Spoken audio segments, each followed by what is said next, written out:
to Down Your Unders. Down Your Unders. Review and dissection of content from some of the sharpest minds in the game. Hosted by Adam Camilleri. Art of War. Down Under.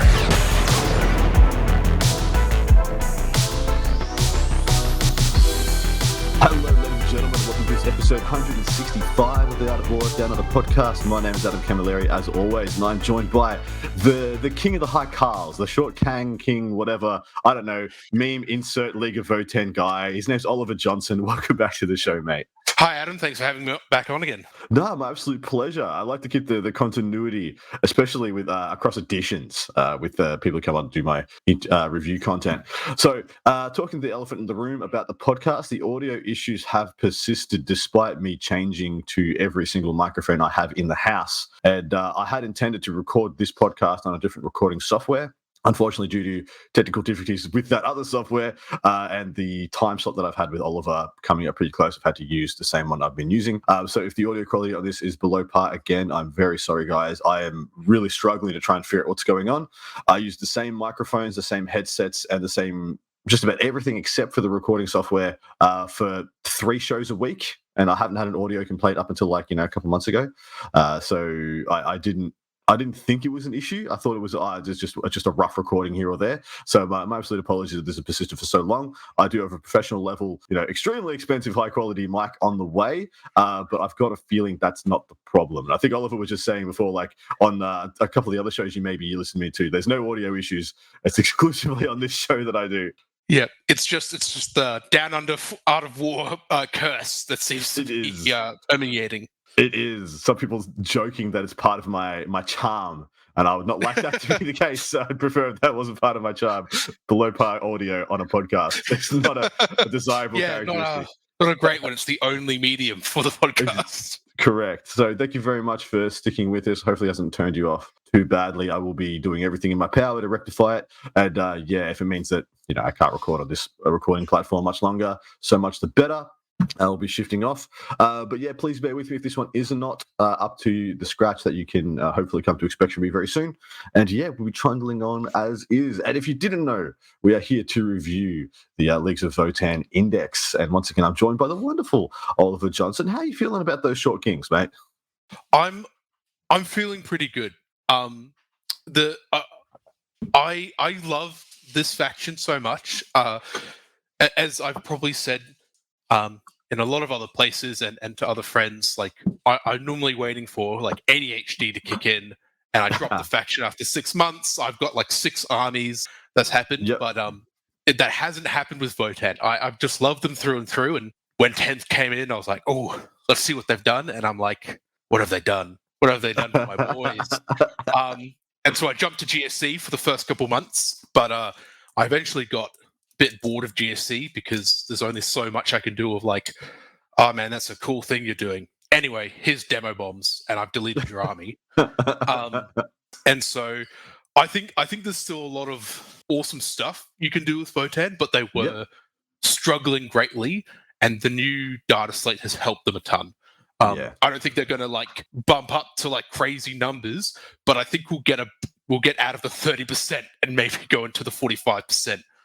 Sort of mark with this. I mean, 30%, hurrah! You're no longer at 30%. There's a milestone to never go back to. Hopefully. Yep, I think we hit 25 or 23% at 1 week. What's the stats? Wow, it's really rough. So interesting parallel you pulled out there with GSC, because I know quite a few people who jumped onto GSC and got bored because of the range of units that were applicable in their top lists was so small. It's the same 2 units, Control C, Control V throughout a list, plus Ridge Runners, especially now that Aberrants have kind of copped a whack. So it's interesting the parallels between that and Votann, because the kind of when you actually look at the units that get used for GSC, it's about the amount of units in the Votann Codex. There's not many more available. Right. There, so there could be interesting to see that you got tired of that, but you're still finding interest in this. So, I think the big thing is that I love a good challenge, and the reason I love GSC and I've loved them and I played them was because you have to play almost perfect. If you make a mistake, your paper, you're gonna get destroyed. Like, you have to be very precise. And that's what it was in 9th edition, right? Like, it got a little bit easier with all the bikes and stuff, but if you got out-positioned or mistargeted, got to go really bad. Yep. Not the case with GC at the moment. Like, oh, you've killed my unit. Oh, well, back into reserves it goes. Like, I'll get another chance. I'll try again next time. Yeah, and I'll get him next time. Votann, though, on the other side, has become that GSC part where you have to play it really tight. If you don't play super tight, you don't manage your resource correctly, you don't have really good target priority on like what gets judgment tokens, putting your head inside the certain mouths, certain units to make sure they get judgment tokens. Yeah. Like all of that. And that's sort of why, like, every game I win with Votann, I'm like, it's because of me. Like, I played this game well, right? There's no like, yeah, mate, I just had good units and good stratagems and stuff. You didn't get carried by any portion of your codex. Entirely off your back. And that's I ended up bringing it to the TNAO and went 6-2 before Data Slate, which was my like crowning achievement. So yeah, that is essentially winning the event for what you're playing with. All right, in saying that, like we said, we're going to do our usual index review. We're going to go through this rule set with a fine-tooth comb. I'll be leaning on Oliver quite extensively for the things that have changed, and ostensibly it's only really one thing, but the ramifications of that, I'll get Oliver to unpack as we go. This is an interesting thing to look at because on paper, it didn't feel like that much changed. I was actually worried that not enough changed when I saw that the balanced data slate changes. But anyway, so Art of Votann is a 2-part podcast. Go over to Patreon, get to part 2. Me and Oliver are going to answer our patron questions, write a couple of lists, and talk some smack. Go over there, check it out. That's enough of a plug. What was your hot take, or what was your first impression of this index the very first time you went cover to cover on it? In the bygone era of like 4.5 months ago, whatever it was. So I don't think we had points when it first came through. And I think I was a bit pessimistic on my initial read because everything's gone that ballistics 4. A lot of units kept their like 4-up armor save on stuff. Yep. AP was massively reduced. We had no AP3. We had no big strength out of like a couple like characters, like berserks. Lost a bunch of stuff. So we lost a bunch of cool flavor that we did have. But then I was sort of like, maybe if the points are super generous, we have play here because we lost all the abilities to place judgment tokens effectively. So we just had to die to get tokens because the Oathband attachment is not reliable. I found it stunning to look at how many points you paid for a unit and then how many of those you had to die to actually use your army, and then you're like, well, my army gets to peak efficiency when I've lost 2/3 of my army, but then I only have 1/3 of my army. How have I won this game? Please explain to me how I'm winning this game. Yep, and then you verse a good opponent who goes, this thing that already has 2 judgment tokens, I'm going to make that sure that's the coup de grace on all the units, so you don't even get the spread. But it was pretty much that, like 10 warriors. T5, 1 wound, 4 armor save. It's not awful. 135 points though, which was rough. I think it was even like 135. Like, just not great. The Magna Rail has become 18-inch range for being like the sniper rifle barrel, and all our heavy weapons hit on 5s, but they get heavy if you stand still and ever live for a turn. Then like you get +1. And it was unfortunate that judgment tokens were not ballistic skill like Tau, with their sort of rules. So all these +1 benefits you can get that are scattered throughout the army, obviously don't stack. I think the worst part is there is no rerolls. Like the only rerolls in the entire index is fire support from the land fortress. If a unit disembarks and hits a target that the land fort hit itself, which is not great. Yeah, so a lot of people are now turning to rerolls as the multiplier for their keywords.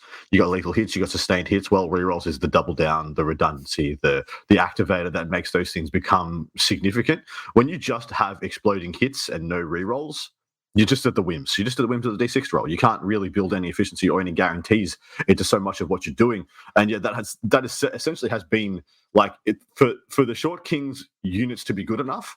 They almost have to be good enough on paper because there is no second level to the efficiencies that you can take these units to. They have to just be like, okay, this is either good enough or it's not, because I can't strap the jump pack of rerolls to hit or rerolls to wound, like, freaking Oath of Moment esque ability onto these guys and make them so much better than they appear.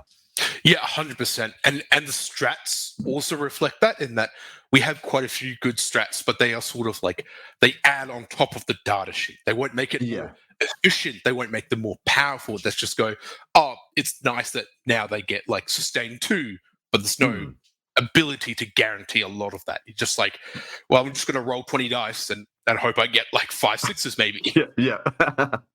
All right. Let's jump into those rules. First up is Eye of the Ancestors. This is the core army rule. If your army faction is Leagues of Votann, each time an enemy unit enemy destroys a Leagues of Votann unit from your army, that enemy unit gains a 1 judgment token. Any enemy unit can only have 2 judgment tokens. Any furthers are lost. Each time a model from your army with this ability makes an attack that targets a unit that has 1 or more judgment tokens, and after apply the relevant bonus from the table below. You got 1 judgment token, +1 to hit. You got 2 judgment tokens, +1 to hit, and +1 to wound. And of course, there's just a designer's note next to it saying they stay stuck to your unit, even if you get dejumped, or even if you go off the board and come back in a later turn, they always get attached. I'm just going to say the fact that they didn't put any way for you to proactively place a judgment token. As in, like, you place 1 at the start of in your command phase, like you did previously, and then this. The fact that it's only when your stuff dies, I find extremely frustrating. I agree. And when this rule was previewed, I thought, this is fine. I know what they're going to do, right? GW was smart. I get it. Carls have an ability called Grim Efficiency or Grim Judgment, which in 9th edition was, if they see a target, infinite range, they can give them 1 judgment in the command phase. Yeah. All right, they're going to be attached to units, so you can't have them out in the open, or else they're just going to be shot to Kingdom Come. So what they're going to do is they're going to change that so it acts like it used to do. Like if you have a Carl on the battlefield, you can give someone a token. They did not do that. They left it the same as 9th edition. So yes, there's no way for me to. The only active choice I have into giving judgment tokens is I go, here's 5 warriors. They're going to be outside of your custody guard. Please kill them for me. Yeah, please, sir. I'm begging you. Kill my boys. It feels so bad, man. I mean, I think the changes that they made in the data slate do help this quite a bit, but it's not attached to this. That's attached to the detachment rule. This army rule is ostensibly exactly the same. And I really want them to add another paragraph, just something proactive. Like, I don't know. Yeah. I will say to this though, the benefits of the tokens is fantastic. And in fairness, to these sort of changes, is I got a lot of people angry at me in 9th edition when I get 3 tokens and it's like, yep, I'm auto wounding you on 4s. Here's like 60 dice. Sorry, you're dead. And people thought like, oh, this is feel bad. I hate this, etc., etc. No one has ever said to me that this is a feels bad. I've never had someone go, oh wow, you've got +1 to hit, +1 to wound of my important unit, and now you've just like killed it. That sucks. Like, yeah, it's definitely more palatable, and it's definitely a damage multiplier, which is good. See, I just feel like there's so many more elegant ways to do this system. Like I personally, I thought what they were going to do, if you had to put a gun to my head and said, what are they going to do for the index for grudge tokens? I'd be like, well, we know lethal hits exist, so it's just going to be lethal 1, lethal 2, lethal 3, lethal 4, or lethal on a critical. So they've all got lethal hits. You get lethal hits against anything that has a judgment token, and then it goes up by 1 for each time, each additional judgment token, and then you just have a regular codex around that where you got lethal 4s, because that was the equivalent, right? Yeah, 100%. Yeah, but anyway, as it sits right now, a little bit of a frustrating army rule, and I don't think there's much consternation from the Short King player base. Yeah, I would agree. It's just, if we were cheaper, which we have thankfully, but like it's cool. I've got to die to activate my army rule. It's sort of the systems feel bad of like, cool. If you can kill only half of my unit size and damage me, then I get to start playing the game. It's like, okay, cool. Yeah. Tell us about ruthless efficiency, and then also tell us what has changed. Yeah, awesome. So this is the detachment rule. At the start of the battle, select one unit from your opponent's army. That unit starts the battle with 2 judgment tokens, CI the ancestors. If at the start of any of your command phases that the enemy unit is destroyed, you gain a number of CP depending on how early in the battle you destroyed it.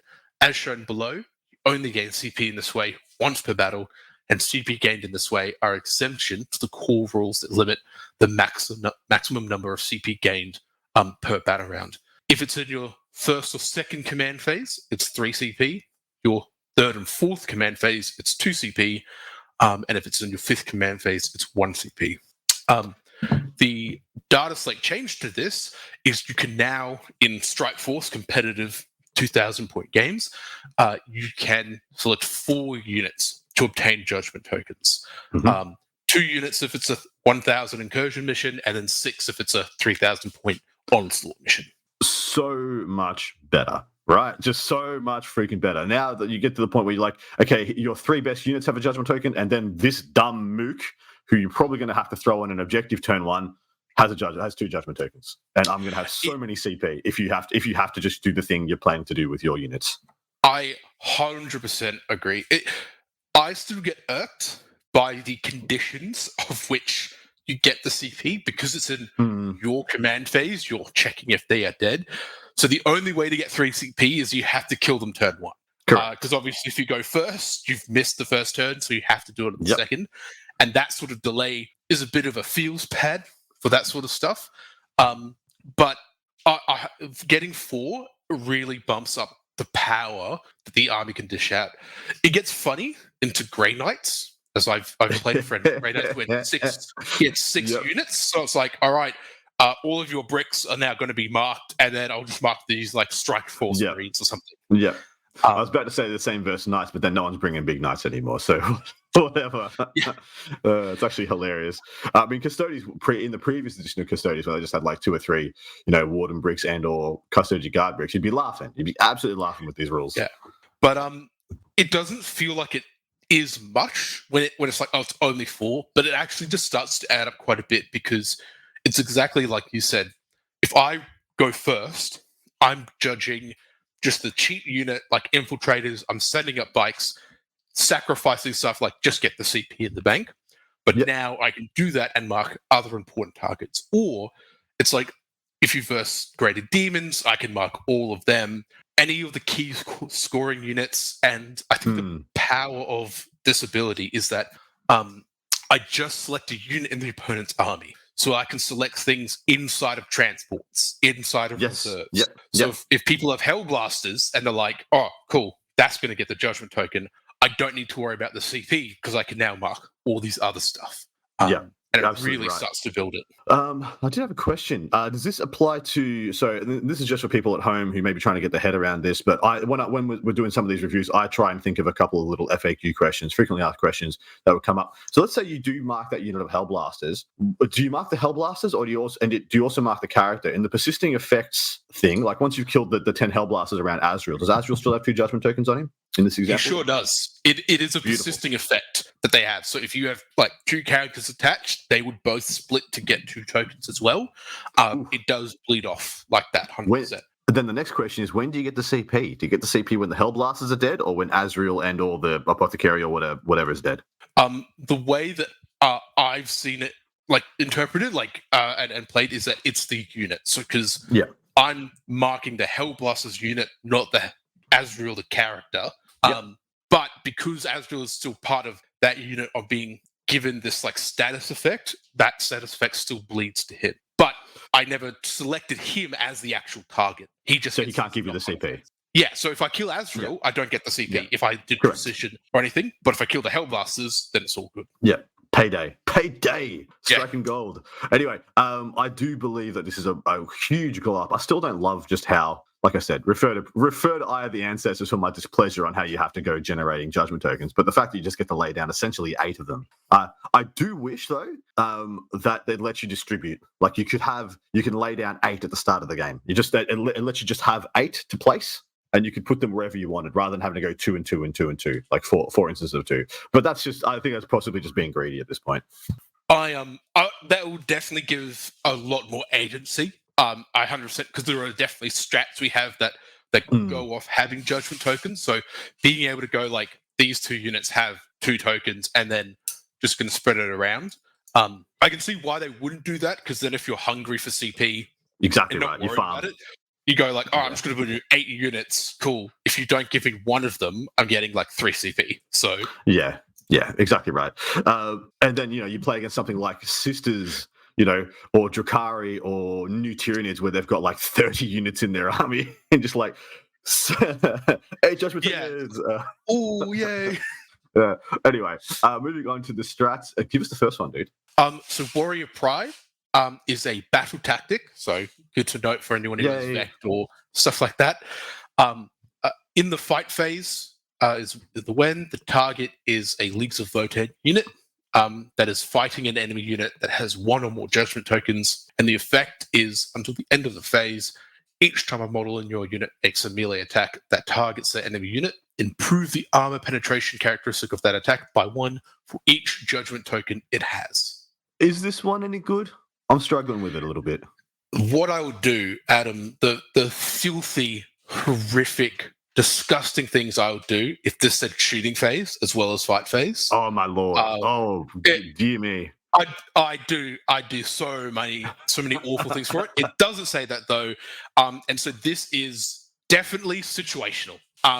It actually isn't the worst thing, but it doesn't come up like that often. I really wish it did something when they had no judgment tokens and got better for each judgment token thereafter. Because if you're in a combat and the opposition has no judgment tokens, I think this is the only exclusively fight phase strat. This is the only exclusively fight phase strat, and it does nothing if they don't have judgment tokens. It doesn't exist if they don't have judgment. I wish it did something still, and then just got better for the judgment tokens. So that's why this one frustrates me a little bit. Like, it should just like give you, maybe it's 1 CP for +1 AP, and then it's like a 2 or whatever, or maybe it gives you CP and sustained, AP and sustained hits or lethal hits or some crap for each of the judgments.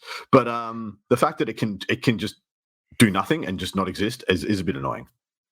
It absolutely is, and that is just the codex. Like, there's a lot of stuff like that. So I think I've just like glazed over those sort of things. It definitely helps a lot though with there are definitely moments where I have warriors or like Thunderkin or something that pretty much anything outside of Berserks or Hearthguard have no AP on their attacks, but they do have 2 attacks each. And so if I'm fighting you with 2 judgment tokens, it's near the end of the game. All right, I'm going to pop this, and now I'm going to get 2 AP, and that might be to push it. Or the Hearthguard, with their fists, I can bump them up to 4 AP into like a big juicy target. And it's those moments, it's clutch.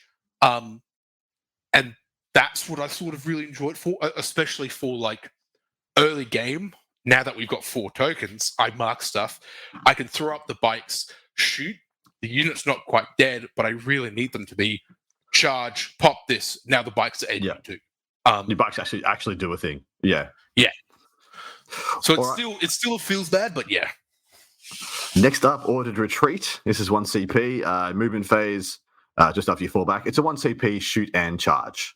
It's not shoot or charge, it's shoot and charge for 1 CP. Actually, a very good rate on that compared to many other codexes or indexes. So I think that's actually possibly one of the better stratagems in here.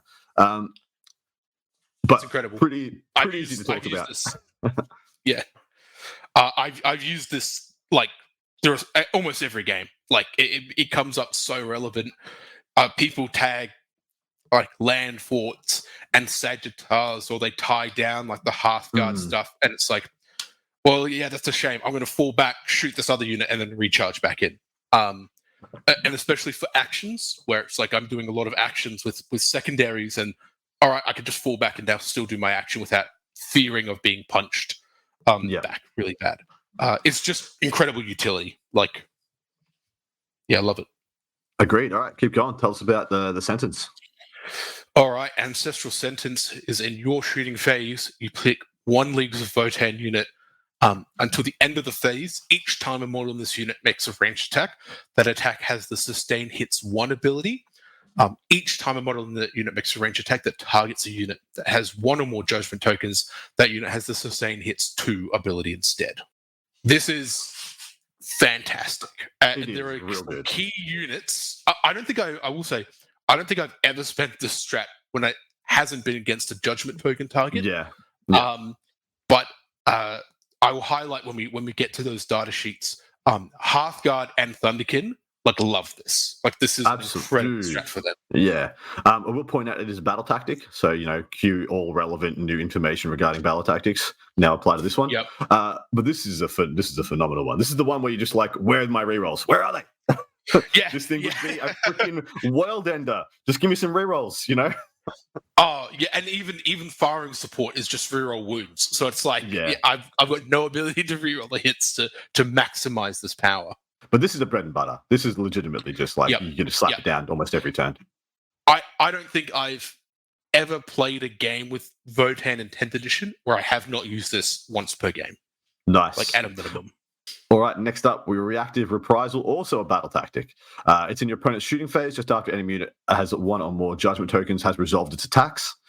One leaves a Votann unit from your army that was selected as a target of 1 or more of those attacking units' attacks. Your leaves a Votann unit can shoot as if it were your shooting phase, but it must target the enemy unit that just attacked it and can only do so if they're an eligible target. So all usual caveats apply. 2 CP, essentially shoot back when shot. Is this any good? I had some positive things to say about this. Unfortunately, I did play AdMech yesterday and found out that they have the strat, but it's 1 CP, which makes me a bit angry. This strat I would have said is bad until the data slate. And the data slate does a couple key things. Is one, there's obviously more stuff that is judged early on. So you can sort of play with this in mind if you're judging a very powerful shooting unit, like crisis suits, right? And it's if they somehow don't explode me, then I can shoot back. The dev wound changes also is massive because a lot of Votann units have not a great number of wounds. So dev wounds would just slice through units. It's there's no point shooting back with 3 models.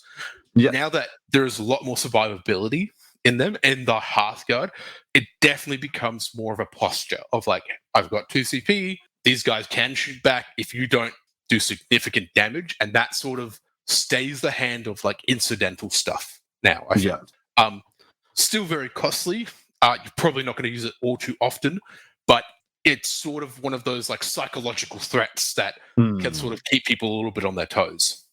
Agreed. I do like how they combo. I mean, you have to have 3 CP to do it in this case, but I do like how this combos with Overwatch. You get a unit into a very imposing position, and essentially for 3 CP, you get it to shoot twice in your opponent's turn. Once obviously being on 6s, but just like you said, that it's more of the psychological effect that has on your opponent's play and their plans more than anything else. And I do think it's a pretty quality strat, especially for like you said, Hearthguard are just a necessary unit in just about every single build. They make great use of that, especially with those little grenade launchers. All right, what's the next one? Newfound Nemesis. Your opponent's shooting phase, or the fight phase, just after the enemy unit has resolved all their attacks. 1 leads of Votann infantry, all leads of Votann mounted, which is the bikes. Unit from your army that has reduced to below half strength as a result of the attacking unit's attacks. The attacking unit gains 1 judgment token or up to 2 judgment tokens instead if that Leagues of Votann unit contained your warlord when it was the target of those attacks. This is an interesting strat. So it's essentially converting a CP into a judgment token conditionally with some T's and C's. Is this good? This is good. It's good to have because this is one of the main activate. I get to have an active role in selecting judgment tokens. We're still dying, right? So it's still not fantastic. But it allows me to help. It makes it a weird choice of where you put your warlord, because now, what I like to do is I'm putting my warlord on the character who's front line. He's front and center. So if someone hits him, I can sort of use the strat to hand out to CP. The main combos you can sort of do with this is what is gaining some idea and popularity is you bring Uther, who I don't think is a very good data sheet at all, but he has one ability that reduces all damage to him to 1. Yep. And so you stick him with 5 warriors and you put him out of the open, and anything that shoots at him is going to kill the warriors, Yeah. pop the CP. You're going to give out 2 judgment tokens, and then they're probably not going to get through Uther. And then next phase or something, they reduce Uther down because he's a bit durable to get through, and then you can pop it again to give another 2 tokens. Then they kill Uther, and that's it. So it's interesting. It's interesting to sorry for interrupting, mate. It's interesting to quantify this in relation to when you get CP as well, because you could be, turn 1 with what you've just described with that unit.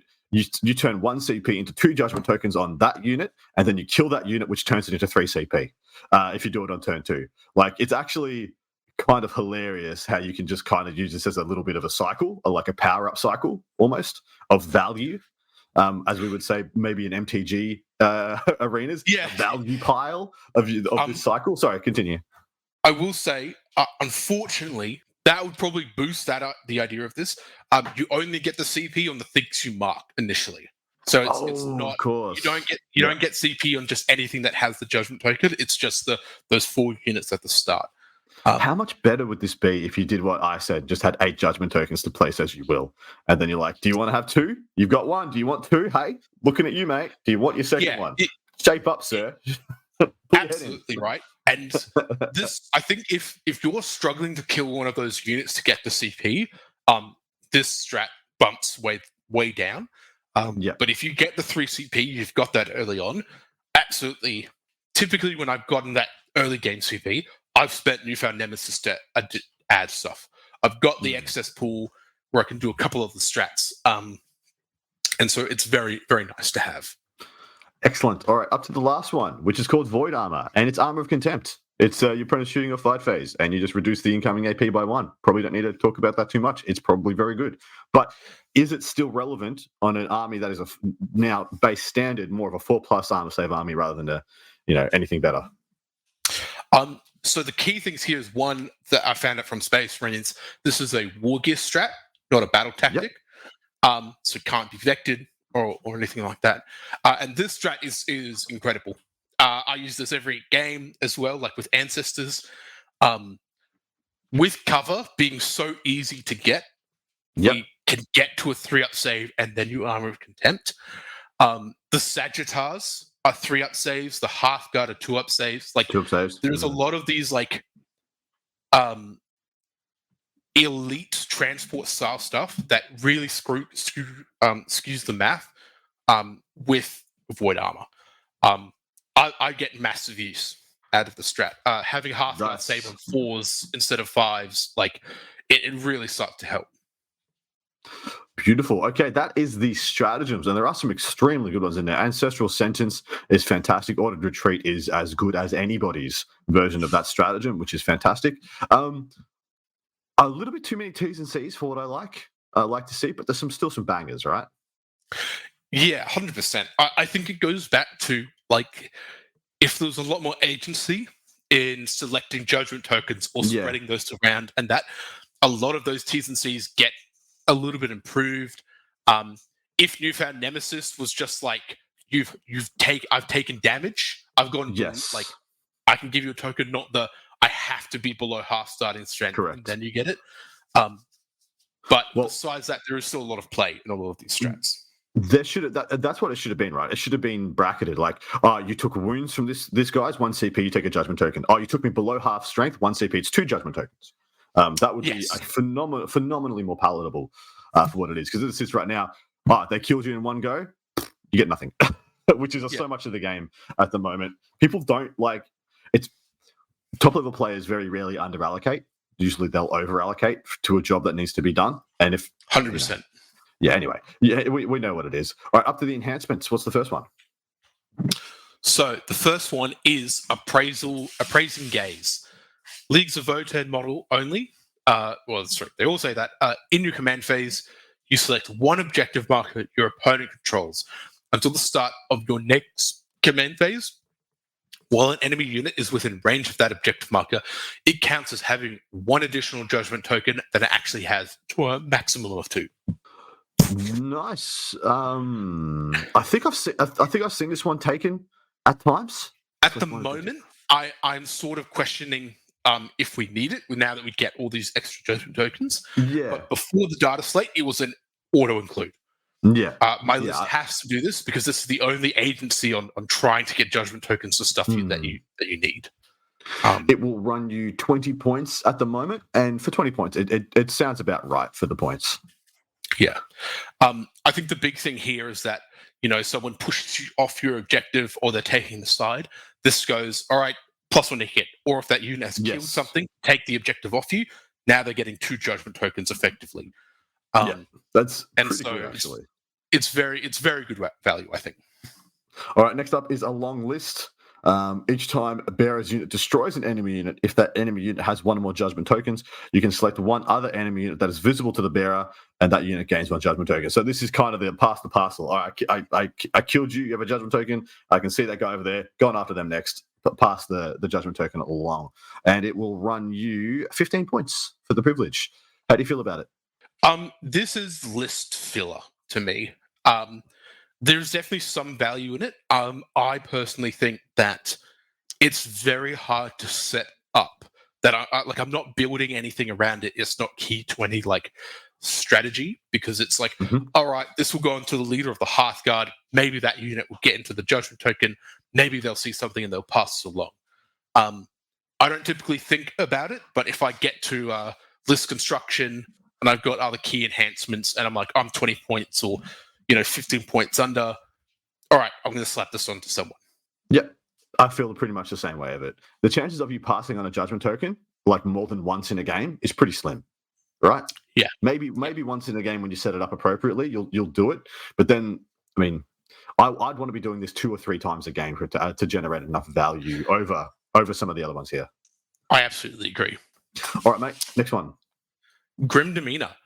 You can re-roll battle shock tests taken for the bearer's unit, and models in that unit can ignore any or all modifiers to their characteristics and/or to any rolls or tests made for them, excluding modifiers to saving throws. So, for all intents and purposes, that's just ignoring mostly hit rolls, right? 90% of the time, it's ignoring hit modifiers. Yep. My understanding of this strat is that this also would stop damage reduction, and if they pop Armor of Contempt. I've had different rulings on whether that's the case, but under that lens, this is an incredible enhancement. Slapping this on. Sorry, go on. That was exactly my question. What model do you put this on that they get a unit that needs to be shooting at that high efficiency? A Forge Master is typically what I run it on, who attaches to Thunderkin, and then all of a sudden the Thunderkin, one, their movement isn't reduced if they need to walk up. Their AP2 shooting isn't reduced, and their 2 damage, which is some of the highest shooting damage we really have that's consistent. That's not going to get reduced by stuff. A little bit less efficient because Custodians have taken that hit, but obviously before, they're popping their strats for -1 damage. There's Deathwing Knights, there's Dreadnoughts, bunch of stuff. And with that on, you're just pumping out 2 damage is really good. There's also a case for if your meta is running a lot of Night Spinners or Earthshaker carriages and stuff, this going onto a character attaching to a Hearthguard unit is also super valuable. So then the Hearthguard aren't ever moving 3 inches, which is detrimental to them. Yeah, that is no bueno. And it will run you 20 points for the privilege of Grim Demeanor. The last one here is Wayfarer's Grace, which is the only 25-point prospect. The first time the bearer's unit is destroyed, the bearer is destroyed, rather, after placing a judgment token next to the unit is destroyed, roll 1d6 at the end of the phase. On a 2+, set the bearer back up on the battlefield as close as possible to where it was destroyed and not within engaged range of any units with his 4 wounds remaining. So when you are deleted, when you lose your last wound, place a judgment token, then roll a dice. On a 2+, the model gets back up. I don't particularly love this, but I could see it getting value in certain situations. So this is my little Aussie snowflake moment. This is my favorite enhancement. I love this, and what I love to do, and this is what I built my list a lot around, was I build my list for fixed secondaries. And so what I would do is I would take a champion, not attached to anything, with Wayfarers. He would come in from reserves, or I'd rapid ingress him and get him into the opponent's deployment zone, deploy homers. People would just shoot and kill him, but he'd be a little bit durable with a 2-up, 4-up. Cool, you've got him. All right, no one's going to be around to fight him because people don't typically have both. He's going to get back up, and he's going to homers again next turn. And then now he's just got the 8 secondary. That's actually sick. Yeah, that is perfect. I mean, it's essentially it's a wound-gated model at that point, or I mean, people are doing that with Celestine in mid-9th edition a lot of the time. Throw Celestine on an objective, dies, cool, scored the objective, gets back up, scores the objective. Essentially the same thing. That's extremely, extremely palatable to me. Yeah, it's one of those weird things that playing a lot of 10th edition games, a lot of people just don't have the myriad of activations.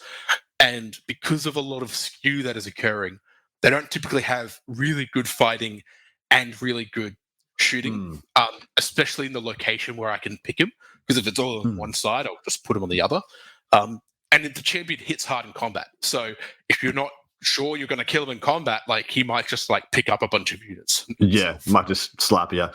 It's also very good on the going rate of such things that he comes back with 4 wounds remaining, because there's a bunch of different ones that come back with 1 or 3 or half or whatever. But just coming back on a 2+ with full, pretty nice. The other little interesting thing to do with this as well is the Carl. Like I said, he gives a judgment token in the command phase, but he typically is not going to live out in the open like that. Yep. If you stick it on a Carl, you prod him down. If they one bang him, he will get back up, and they'll get the judgment token for killing the Carl and his units. He gets back up, and then command phase. All right, now he's in the open. I can give something else the judgment token. That is kind of sick, actually. That's pretty cool. And that is going to wrap us up for the rules portion of this review. I actually quite like the enhancements. I'm not in love with. So I always judge the 6 stratagems on how many I love, how many I like, how many I don't like. I only like 2 of the stratagems. The rest of them are pretty middling to trash. But there are 2 really good ones. Whereas this, I think there's 3 here that are worth a look in. Uprising Glare, Grim Demeanor, and Wayfarer's Grace are all pretty. I could think of ways and lists and reasons to take all 3. Whether you do or not, totally up to whatever you're building for. You feel the same way? I 100% agree. I think that there are 3 strats like the fallback, Ancestral Drum, and Void Armor I like, but that's 50%. And the other 3, take them or leave them. But then the enhancements are 100%. Like, even a long list, I'm not jumping at it, but like I could definitely see play for it. So I don't think it's like a bad enhancement. It's just not as good as the other 3. And those other 3 are just really good that you can build so many strategies around, and they help your gameplay and everything. And they just complement the army so well. Excellent. So at this point, we go through a couple of notable data sheets. Hey, there's only about 6 anyway. It's easy. We don't need to do them all, mate. But by all means, take us to one. We'll do like 2 of the characters, and then we'll do about 3 of the other units, and we'll move on. So give us 1 or 2 of the characters you think we should unpack for people that they need to know and or consider when either playing into or playing as the Short Kings. So I think the 2 characters then I would like to highlight then would be the Iron Here Champions, a favorite. And then the Forge Master. So the champion first up, he moves 5, he's T6, 2 of armor save, 5 wounds, leadership 7, which is a bit of a issue. He's got a combi bolter, but it's whatever. He has 2 main melee weapons you can give him: a Dark Star Axe or a hammer. The axe is 6 attacks, hitting on 2s, strength 6, neg 2 damage. Or the Mass Hammer, which is my personal favorite, is 3 attacks hitting on 3s, strength 12, neg 2, d6 plus 1 damage. Whenever he leads a unit, he gets reroll charges for him and his unit. Nice. He then has the Mass Drive Accelerator, which is impact charges. Whenever he or his unit makes a charge on a 2 to 5, that enemy unit suffers D3 mortal wounds. On a 6, it's D3 plus 3 mortal wounds. And the last bit of war gear he can take is a teleport crest, which I thought, my fun little trivia thing is teleport crest. What do you think that gives him? I thought it was deep strike. Unfortunately, it's not. It's while he is leading a unit, that unit has deep strike. Oh my god! So he's by himself. Yeah, so if he's by himself, he does not get deep strike, Which is something I misplayed. But then the other war gear is a 4 invulnerable save. Yeah, fair. That is hilarious. I think he's extremely good. He's 60 points now. Went down 15 in the data slate. At 60 points, I think he's very palatable. That beautiful toughness 6, 5 wounds, 2 up save. Fan-freaking-tastic. What's the next one? The next one is the Forge Master. So the Forge Master has a bunch of stuff, but I'll go over the sort of the main things. Is that he is a toughness 5, 4 wound model, but he has an entourage with him, his little groupies, 3 1 wound robots, and 1 2 wound assistant. Yep. And the big thing is that he is a Brock here. So he has a graviton rifle at anti-vehicle 2+, 18 range, 3 shots, 3 up ballistic skill, strength 5, neg 1, 3 flat damage. Yep. And then he's got a graviton hammer, which is anti-vehicle 2+ again, 3 attacks, hitting on 4s, strength 9, neg 1, 3 damage. And you're good. So the Brock here Iron Master, he's just got a lot of like anti-vehicle kits, which the Thunder can have as well. There's a bunch of other weapons and little tools that all the little robots have, but from that, he gives +1 to hit for range attacks for himself and the unit while he is leading them. And also a little minor upgrade is if he's within 3 inches of an exoframe or vehicle, he gets to heal them up. He heals them up D3 normally, or if he still has the assistant alive, he heals them flat 3. The reason I wanted to highlight this unit is he provides not only a source to add Grim Demeanor to Thunderkin, but his ablative wounds is actually very strong on the Thunderkin. If someone starts to shoot powerful damage, or especially dev wound stuff at now, you can start plinking off the robots because they don't have the character keyword. Only the Forge Master himself is the actual character. So it's great for hiding the robots behind cover. It's great for just like big shots, just plinking them away, and that sort of stuff. And there's a lot of efficiency if someone's trying to get rid of this unit. In your turn, you pop Armor of Contempt, you're reducing all the AP, and I'm like, all right, cool. You've got to get through all these robots first. Probably saving on 3s or 4s before you start to do any actual damage. I like it a lot. I think there's a pretty nifty little unit because it's a package of 5, right? If we didn't say before, there's 3 of the little robots, and I think you said before 1 assistant, 1 Iron Master. I mean, just adding 5 mooks, well, 4 of which are expendable-ish. The assistant possibly not, but 3 absolute who cares ablative wounds. That can be pretty spicy. Yeah, absolutely. And I think he's running us about 65 points or 75 points or something now, which is just such a great deal with him. I was running 2 of these guys, mainly because I wanted 12 Thunderkin and I wanted a Forge Master in each to give them +1 to hit, because we didn't have that many Judgment tokens around. Now with the new detachment update, maybe I only run 1, but I'm definitely running 1 always. All right, let's go to what I think is possibly still the best data sheet in this book, and it was definitely the best data sheet prior to the balance changes. That is the Iron Here Hearthguard. They are toughness. They move 5, toughness 6 with 2 wounds and 2+ save. That toughness 6 is pretty significant. They come with a couple of different guns. You can take the plasma, or they all take the rocket launcher, and they can have. They can have the plasma gun or the disintegrator. Yeah. Yeah, that is the Volkite or the plasma gun. Which one? Straight up, which one do you think's better? The Volkite.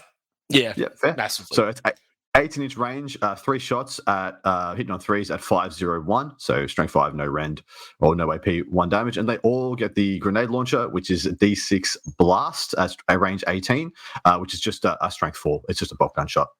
In combat, you can have the gauntlet, the hammer, or the blades. The gauntlet is 2 attacks at 922. The concussion hammer is 3 attacks at 913. but that hits on a 4. And the plasma blades are 3 attacks at 6-1. And I think the blades is what's mostly taken. It is actually the gauntlets that are taken mostly. Ah, there you go. The hammer is sort of a sergeant upgrade.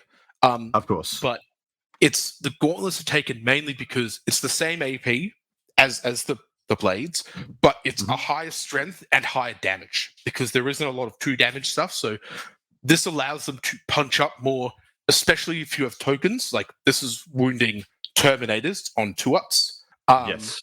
If they have that token, you can start punching vehicles like onto 4s rather than like 5s if you took the blade.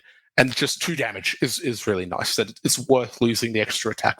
Agreed. And while a character is leading the unit, each time an attack is allocated to the unit, if the strength characteristic of that attack is greater than the unit's toughness, subtract 1 from the wound roll. So they're kind of transhuman, like, if we're going to use old terminology. Yes. Yeah. Very rarely are they ever being wounded on anything but 4s. Every now and again, you get the guy that's like, oh, my gun is strength 16. And you're like, okay, then I guess it's 3s. Yeah, and you can, of course. Sorry, go. Yeah, so the war gear is you equip the sergeant with either the teleport crest to give them deep strike, or you give the sergeant a 4, which I would typically just give them deep strike because having one model with a 4 is not fantastic. And with the current damage of the game going down a little bit, a 2+ armor save with an armor contempt option is as good as a 4+ almost all the time. Yep. But do you still see these guys as the ubiquitous must take at least 10, if not 20 of these guys in a competitive list like they were previously? If you're trying to make a competitive Votann list and you're trying to push it, with the new point changes, I would say you want to leave home with minimum 15, and you probably want to leave with 20 at this stage. These guys are incredible. They'll run you 150 for 5, 300 for 10, so 30 points a model for that Terminator profile, essentially, at toughness 6, 1 less wound, 1 more toughness. I think it's extremely good. It's a bargain, absolute bargain for what you get. To also understate this is why I think Votann's going to start doing really well, because they're incredibly positioned with what might be good in the meta. So Necron Warrior blobs have become a problem. Consistently, I've been able to 1-turn a warrior blob with this unit. Absolutely, dude. So the guns seem like, as people might have noticed, no AP, strength 5, strength 4. The key is that they all have that. So if you equip Volkites to a Hearthguard and you're shooting a Necron Warrior brick, you're going to give them 2 tokens, because why wouldn't you? You're now going to be hitting on 2s, wounding on 2s to 3s, with 30 Volkite dev wounds, and then 10d6 plus 40 shots. If you then put Ancestor's Sentence on that, you're getting Sustain 2 on all of that. Yes, Sustain 2 is just wow on that profile. I also love, we didn't highlight it because there isn't much to his data sheet, but I love having a Carl lead these guys because it gives them lethal hits. And when that happens, it allows them to just punch up into higher toughness targets, because you're just rolling so many dice that you're going to get those couple of 6s that's going to push through the stuff. And the one failing is that these guys will just do nothing to Terminators. They're just going to be on 2-ups. It's really tough, but anything that's a 3+ or better, you absolutely can just weight of dice them down. I've done so very consistently. Beautiful. All right, what's the next data sheet you'd like to talk to? The Humble Sagittar. I think they're amazing. I've got 4, and I would like to mark that if other people are starting to run 4 to 6, that I did it first and I claim credit. I won 1/100th of your tournament trophy points. This is the Carl tax. This is the tithing of my household. So the Sagittar moves 12. This is the transport, and it is officially a transport, unlike what it was in 9th edition. It's movement 12, toughness 10, 3-up armor save, 9 wounds, leadership 7, and it's 3 OC. It has a myriad of weapons. So the weapon that it will always have as a secondary is a twin bolt cannon, sustain 1, twin linked, 36 range, 3 shots, strength 6, neg 1, 2 damage. It's cute. Yep. And then you can either pick of a auto cannon, which is going to be 6 shots at strength 7, neg 1, 2 damage. The Sagittal missiles, which is either 2 shots, strength 12, neg 3, 3 damage. And then you get a L7 missile launcher, which is either a 1-shot, strength 9, neg 2, d6 damage, or a d6 blast, strength 4, 0, 1 damage. Yep. Or my personal favorite, and what I run for all of my Sagittars, is the high las beam cannon. It is sustained hits d3, 2 attacks, strength 12, neg 3, d6 damage. Hot. And fan. These things scout 6. They also, the units can disembark from this transport after it has advanced. I am a huge fan of what they bring to the Votann army. I actually freaking love these guys. What's the transport capacity? So the transport capacity, it's only 6. They do have a special rule only for the Hearthkin warriors, where they can combat squad them. So you can split a 10-man into like 2 5s, and the transport always has to be filled with at least 1. But that's how you can get 5 in, and then you can attach a character, which is only the Carl, because the other characters have a bunch of little robots with them. Well, I just love my favorite idea behind these guys is, if you had 6, lucky you managed to get the actual miniatures, because they're just sold out. It's so hard to get Sagittars. You have like 2 or 3 of them that are just essentially moving OC13 squads, because all you're doing is advancing your OC3, getting out 10 OC in Warriors, and you just got 3 of these packages playing Disruption. And then it's just a question of whether you want, how many of those units do you want, and then what else are you going to put? Because ostensibly you can only put Berserkers in the other, and if you're not putting Warriors in them, you're putting Berserkers in them, right? There's nothing else I can go with, right? Correct. Yeah. You can put the Forge Master and Grimnir, I think, can go in them, but nothing else. Like, they take up the capacity. And it's just up to you whether you think Berserkers are worth it or applicable in your meta, because there are quite a few metas where they just don't do one half of nothing, and there are some where they look pretty good. But having 6 of those packages rolling around, I mean, that is something I would do, because it brings up all my guard treadhead loves of mechanized infantry. But what are you sticking in your 4? Like, what is making the cut for you? It's Warriors for me. So I take 20 Warriors, and I split them into what I consider a good squad and a bad squad. My bad squad is a Magna Rail and Ignore Cover, and then just bolters. And my good squad has everything else. So it has my Thane for a 4-up in bomb, the 6-up Feel No Pain, the comms unit, which is get a CP back if you spend it on the 5-man unit on a 5-up. And you probably go, Oliver, why would you ever spend a CP on 5 warriors? And the answer to that question is grenades. And grenades is an incredible strat that I've leveraged many, many times to punch up way above my weight. And they also have, one of the other guys has a high las auto rifle, which is assault, so they can advance in action. Nice. And then, at 12 inches, that guy has 6 shots with that little rifle, which actually isn't nothing, surprisingly. And I think the combo here is the multiple transports. It builds itself for a fixed game plan so beautifully. You take Cleanse and Homers, you scout 6, you drive up the Sagittar to the middle, it does deploy Homers, and you drop 5 guys out, they cleanse the middle objective, or vice versa. You drive Sagittar up the flank, it's going to cleanse that objective, and if you need it, like, you just keep funneling these things to score your points. And a Sagittar is a very hard profile to shake. Like, toughness 10, 3-up armor, you can pop armor contempt if it's getting focused. People, I also find, again, it comes to that activation locking. A lot of people don't have enough activations to pop the Sagittar and then pop the guys that are going to get out afterwards. That's correct. So it's really strong in that combo. And they're 100 points now. So I was about to say, the kicker is it went down 20 points, 100 points for this. And then how many points? So it'd be 200 points for the 2 Sagittars that you'd want to go with your 110 points worth of warriors, of 10 warriors. And then, so what, 310 for 2 Sagittars with 5 in each, and that is just a beautiful. Even if that is all the only Sagittars you have, I still think that is absolutely value. Absolutely.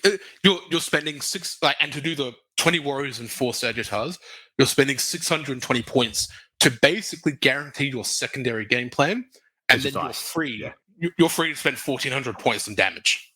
Yeah, spot on. All right, I think there's one more we need to talk about, and funnily enough, it's not the Hekachonk land fort, which was the only data sheet that actually mattered last edition. You could have just told me that one, and then the other ones just ceased to be, and you'd still win like 80% of your freaking games. Probably Thunderkin, yeah? Yeah, absolutely. Tell us the story. So Thunderkin, move 5, T6, 3 up save, 3 wounds, leadership 7, 1 OC. So sort of the weird duality of it's Hearthguard are 2 wounds, 2 up save, and these guys are 3 wounds, 3 up save. They have a bolt, so you can give them one of 3 weapons. Bolt cannon, sustain 1, 36 range, 3 shots, strength 6, neg 1, 2 damage. Yep. You can give them a conversion beamer, which has the conversion keyword and sustain D3. Conversion is if you shoot a target outside of 12, you get a critical hit on a 4-up. So basically 4s are just converting to sustain D3. 24 range, 1 shot, strength 7, neg 1, 3 damage. And then the favorite, the all-rounder is the Graviton Blast Cannon. Blast, anti-vehicle 2-up, 18 range, D6, strength 5, neg 2, 2 damage. Yeah. The neg 2, well, so I've been saying, on various different podcasts that because cover is everywhere, AP2 is the only AP that matters, because essentially AP1 is AP0 because everyone's in cover. So AP2 is the new AP1, and so AP2 is exactly the breakpoint you want to get to if you can reach it. Unfortunately, as much as I would love the conversion beam because it's flat 3 damage, which is something we definitely lack, I 100% agree on the cover. Common AP1, that's not going to do anything. People are just going to get their upper saves, and that's just not efficient. And the Graviton Blast, it's just if you're running into vehicles like transports and stuff, there are lots of vehicles in the game. Anti-vehicle 2-up is the best. And then it's Blast. So if you're running into hordes or infantry, then you're going to get a lot of damage out of the blast. And neg 2 damage into infantry is pretty good. Spot on. Their special rule is each time you target this unit with the Overwatch strat, you hit on 5s instead of 6s, which could actually still be pretty significant. I mean, you only hit on 4's base, so hitting on 5 is only essentially shooting with a shooting activation at -1 to hit. Still absolutely worth it if you're shooting the right targets. I would say for anyone who is wanting to play Votann or understand them and stuff, do not underestimate this. People don't think it's when I tell them I can overwatch in 5, they're like, oh, it's only 1 better, that's whatever.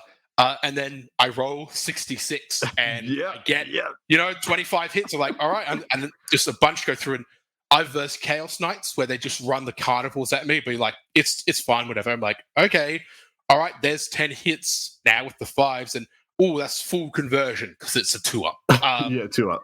And so, suddenly they're Armiger's going to take 10 5-ups. They only make a couple of them. Oh, it's dead. Awesome. Yeah. It's spice, man. Really good. I've seen a lot of people discussing the size of units. A lot of people are going 3-3-3 or 6-3-3 or 6-6-3. I like 6-3-3 personally, but how do you feel about it? I think you can. I think I want 12 Thunderkin, and I think how you split that are both good options. I personally like 2 6-mans because I like one with the Forge Master, and he's going to start near my deployment zone, hopefully so that they can line up a shot on the middle objective, so they can cover that and they can anchor that. And then I've got 6 coming in from a flank, and it's just my need for consistency. I don't like the idea of rolling 3 dice and I get a 1, 2, and a 2, and I'm like, that's 5 shots. That's really bad. Where if I'm rolling 6 dice, it just boosts. It just gives my confidence that I'm going to get at least 1 6. So I'm going to do lots of shooting here, and then just bust that consistency. And then, it's 18 wounds for a 6-man at T6. Definitely not the easiest thing to shift. Absolutely not. And they will run you 75 points for 3, 150 for 6. 150 points for 6 of them with the damage that they can put out is very respectable. And like you said, they are very pushed. Yeah, I think they're very, very, very pushed. So it is interesting to see that, like, where is the hecaton? Because I don't think it's worth it. I don't think it's worth it at all. Compared to what you can now do with the infantry, that gets to hide, that gets to go through walls, that gets to all this. So many things telling you that you don't want all your eggs in one basket in the game at the moment. It's hilarious that the 9th edition, I think the land fort at near the end of 9th was like 310 points, and you go, oh, I still want 1. Like, I maybe 2. Yeah. We are now at 225 points for a 2-up T12, 16 wound chonk. And I'm like, that's cool, man. For 220 points, I can give you 6 Thunderkin and a Forge Master. Mm-hmm. And I'm greatly going to prefer that and its damage and its potential over the one massive land fortress that moves 10 inches. Yeah, absolutely agree. Mate, on that note, that wraps us up for our review of the Leagues of Votann Codex, or Index, sorry. And I'm super, super interested to see where they end up. I mean, we have people like Peter the Falcon on a previous episode stating they could be an A tier book. They could go as high as that. They could end up somewhere in the B. Where do you think this one's going to end up in the competitive lexicon of tiers right now? And now, with the changes, how happy are you with it out of 10? I would say I am probably a 7 out of 10 for being happy. Nice. There's a lot of things I would have, and there's definitely jaded of that, of like, we were really bad. So to get, like, I thought we were just going to get points, but the fact that we got like the detachment overhaul and the knock-on effects that has, as well as hitting all the top factions, because I think it's like that whole package, like, it's not just that we got these benefits, but now Dev Wounds, which was absolutely monstrous to us, that got knocked off. And so I'm really happy with these changes. I would have preferred if we became a little bit more elite. I know several friends who no longer have 2,000 point collections anymore. Mm-hmm. And so it sucks that we're still this ballistic 4, like Space Dwarf sort of army, but these changes absolutely boost the power and efficiency of the army greatly. As for rating, I think it's a high B for me, and I think you can push it. I think they easily creep into A, depending on how the meta shifts. We have a lot of blast. If Necrons are so dominant, if like lots of Nid hordes and stuff are becoming prevalent, like all of that, we have tools to deal with those, like, in so many different ways. Like, I'm not scared of Necrons in the least when I bring Votann. I'm not scared of like a ton of gargoyles or gaunts. I'll pick them up like through whatever defenses they have. So if those sort of armies, those horde armies, do rise to the top, Votann's going to be an excellent counter to them. Agreed. I think they're well poised into the meta at the moment. I think they could go as high as A, but I expect them to sit somewhere in the middle upper B tier for the most part, just because I do think there are pivots out there. Should they have become a top army, I think there are some easy pivots people can make that work against, that work into them pretty well. But what would you have given before the balanced data slate? What would you have given this index out of 10? I think is the more interesting to see, because you give it a 7 now. What was it before? Trying to not factor in my like bias of my, like, because I do still love the faction, but it's probably a 3. It's probably absolutely a 3. Like, we cannot, like, as much as I still had a lot of fun and I was having some good games and I was keeping some things close, I'm not the majority. And I think if we look at the stats, it's abysmal for them. They were the lowest win rate faction, even by the weird GW metrics of however they collect data. It was poor. It was a very poorly received index. They just lacked so much utility. They lacked so much counteroffensive. And it's just funny to see, right? Because all of it, like, none of our data sheets changed. Like, none of the strats changed. Like, all we got was, like, all of the good stuff in Votann was here when the index launched. It just was too costly. the meta was too egregious against what they could do, and so it just had every factor working against them. Agreed. Yeah, I think it's a 2 or a 3 for sure. It's just a book with nothing in it until the Battlestarter slate. So yeah, on that note, we will wrap up this part 1. Hopefully we'll see you over in part 2, where Oliver and myself will be discussing your beautiful patron questions, and then also unpacking some top lists that Oliver is looking to brew with into the coming meta. So hopefully we'll see you there, mate. Yeah. Anything absolutely. you'd like to say? No, thanks for having me on, and it's always great talking about the short kings themselves. Absolutely. All right, we'll see you soon, and take care.